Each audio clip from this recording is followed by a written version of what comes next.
Continental खाने और fast food जहां स्टेटस सिंबल समझे जाते हैं, वहीं इंसानी सेहत के लिए भी हद दर्जा मुज़िर हैं। तहकीक के मुताबिक हेपेटाइटिस की बढ़ती हुई शरह का एक सबब ये बाजारी और गैर मयारी खाने भी हैं। शहरों में फास्ट फूड्स के बढ़ते हुए रुझान के बरअक्स हमारे देहातों में सादा और देसी खानों को अभी तक तरजीह दी जाती है। मौसम सरमा और देसी साग का चोली दामन का साथ है। गंडला चाह पटियां चाह उबालियां पानियां दे विच उबाल के पुण बैठा मिसाला चढ़िया खला होया ॾाढा भुन के देसी घी दे विच उतु चाह पलट के ट्रा ॾींहं खांदे रहंदा। सर्दी के मौसम में देहाती इलाकों की सबसे ज्यादा पकाई जाने वाली डिश सरसों का साग है, जिसे न सिर्फ देहात बल्कि शहरों में भी यकसा मकबूलियत हासिल है। और अक्सर गैर मुल्क से आए हुए मेहमानों की फरमाइश भी देसी साग, मक्खन और मकई की रोटी होती है। बहु मेजमान आंदे दूरों दूरों आंदे फरमाइश करींदे जट्टां दे उत्ते जो असां साग खावना असां पका के रख दियां ते पराठे नाल ढेग मजा करींदा तुसां जिवें ही वडे खाओ।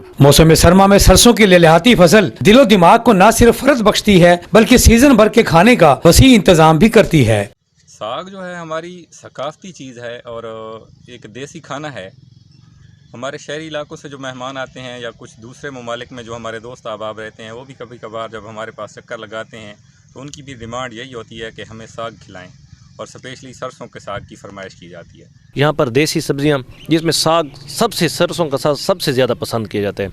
बल्कि हमारे लाहौर, इस्लामाबाद से या गैर मुल्क से कभी कोई दोस्त अहबाब आते हैं तो वो भी हमें इसी चीज़ की फरमाइश करते हैं कि सरसों का साग जिसमें हल्की मिर्च हो, नमक हो और मक्खन वगैरह के साथ, तो मकसद है हम दोस्तों को ये खिलाते हैं और वो बहुत पसंद करते हैं इसको। इलाका थल के बासी भी साग में बाथू, हरी मिर्च, लहसुन और साबुत सुर्ख मिर्च मिक्स करके इंतहाई लजीज साग तैयार करते हैं। 5 स्टार होटलों के खानों का लुत्फ अपनी जगह, लेकिन देसी माहौल और देसी साग का कोई मुकाबला नहीं।